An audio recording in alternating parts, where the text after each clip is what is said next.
Jujutsu Kaisen के Kalinga game में बहुत सारे सॉर्सरर्स हैं। उनमें से ज्यादातर मॉडर्न सॉर्सरर्स तो हैं, लेकिन उसी के साथ साथ इस कलिंग गेम में बहुत सारे एंशिएंट सॉर्सरर्स हैं जिनको केंजाकू ने रीइंकार्नेट करा है। और आज हम उन्हीं एंशिएंट सॉर्सरर्स के बारे में बात करने वाले हैं और उनके बारे में डिस्कस करेंगे। एंड या आज की वीडियो बहुत ज्यादा इंटरेस्टिंग होने वाली है, तुम्हें बहुत ज्यादा मजा आने वाला है। जिस वजह से वीडियो इंटरेस्टिंग बनाने के लिए बात करते हैं सबसे पहले काशिमो के बारे में। अब काशिमो ने लगभग अपनी पूरी लाइफ एज ए स्ट्रॉन्गेस्ट ही लिव करी थी और इसी वजह से उस वक्त पर वो बहुत ज्यादा अनसेटिस्फाइड था। इतने स्ट्रांग होने की वजह से वो बाकी लोगों से कनेक्ट भी नहीं कर पाता था एंड इवेंचुअली वो बहुत ज्यादा लोनली फील करने लग गया था। लेकिन जब उसको दूसरे एक सॉर्सरर के बारे में पता चलता है, जिसके बारे में हम आगे बात करेंगे, आगे जाकर वो एक अननोन इलनेस की वजह से मर जाता है और इसी वजह से वो उस सॉर्सरर से कभी फाइट भी नहीं कर पाता है। लेकिन जब उसके बाद उसको रीइंकार्नेट करा जाता है कलिंग गेम के अंदर, वो बहुत जल्दी ही 200 पॉइंट्स को अचीव कर लेता है। सेकंड पर फिर हिगुरुमा था जो कि सिर्फ 100 पॉइंट्स के साथ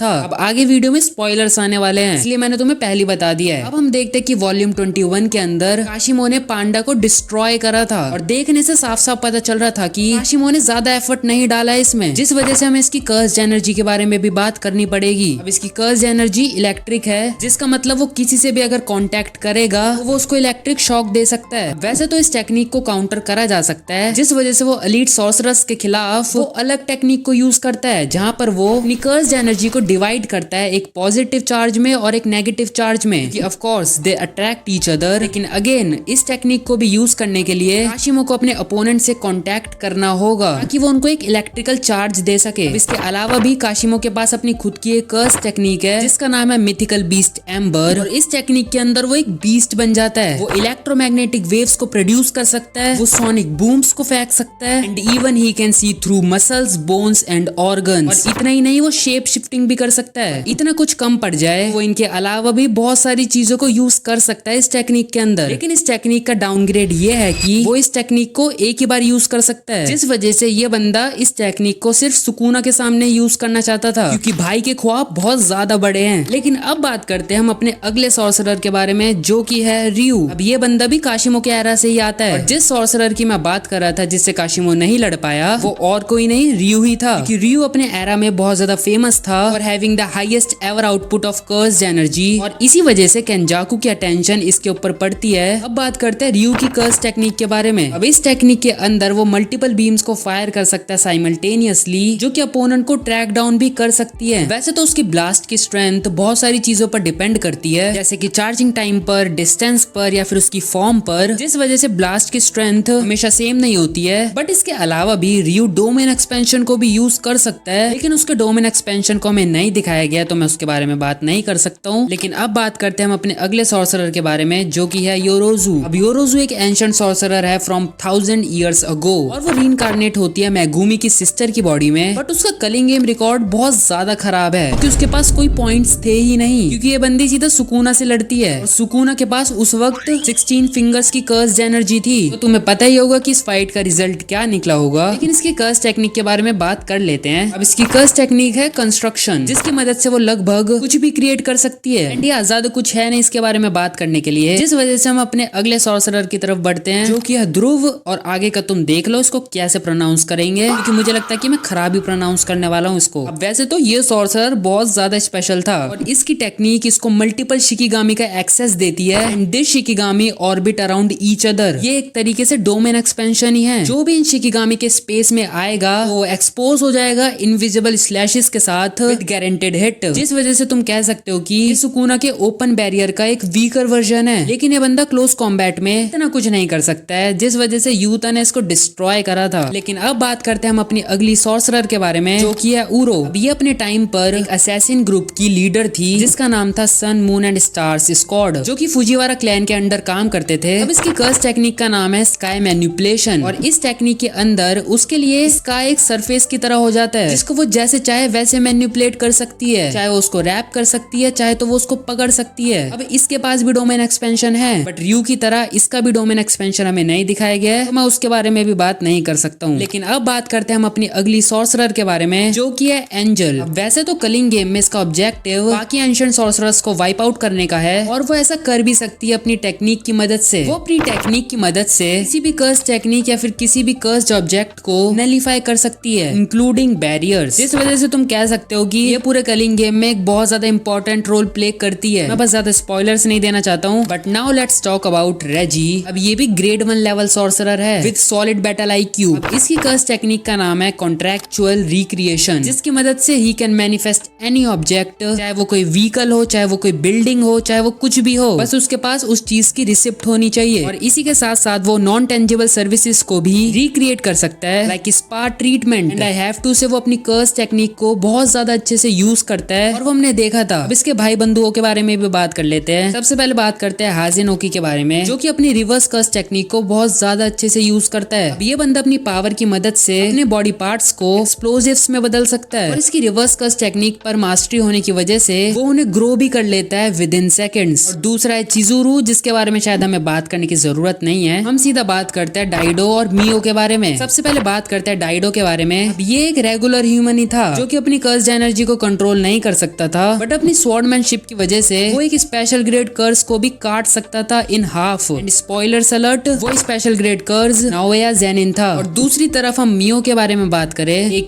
सूमो गाय के बारे में। ये बंदा भी कलिंग गेम इसलिए ज्वाइन करता है ताकि वो दूसरे बंदों के साथ रेसल कर सके। और इसको रेसल करने के लिए मिलता कौन है? माकी। भाई बहुत ज्यादा लकी है और वो माकी से फाइट करता है इन सिंपल डोमेन, जहाँ पर टाइम बहुत ज्यादा फास्ट चलता है as compare to real time. And ये दोनों 1000 से भी ज्यादा मैचेस रेसल करते हैं। मैं बोल रहा हूँ ना भाई, बहुत ज्यादा लकी है। लेकिन तुम कह सकते हो कि माकी भी बहुत ज्यादा लकी थी, क्योंकि ये सब फाइट्स उसके लिए आगे जाकर बहुत ज्यादा बेनिफिशियल साबित होती हैं। अब इनके अलावा भी एक और सॉर्सरर है, लेकिन उसके बारे में हमें इतना कुछ नहीं पता है, जिस वजह से मैं इसके बारे में बात नहीं कर सकता हूँ। लेकिन हाँ, मैंने इसके अलावा सभी एंशिएंट सॉर्सरर्स के बारे में बात कर ली है। सो या आज की वीडियो में बस इतना ही। आई होप तुम्हें ये वीडियो पसंद आई हो। जैसे कि सीजन 3 का पार्ट 1 अभी खत्म हुआ है एंड आई नो तुम इसके पार्ट 2 के लिए बहुत ज्यादा एक्साइटेड हो, जिस वजह से मैंने तुम्हें भर भर के स्पॉयलर्स दिए हैं इस वीडियो में।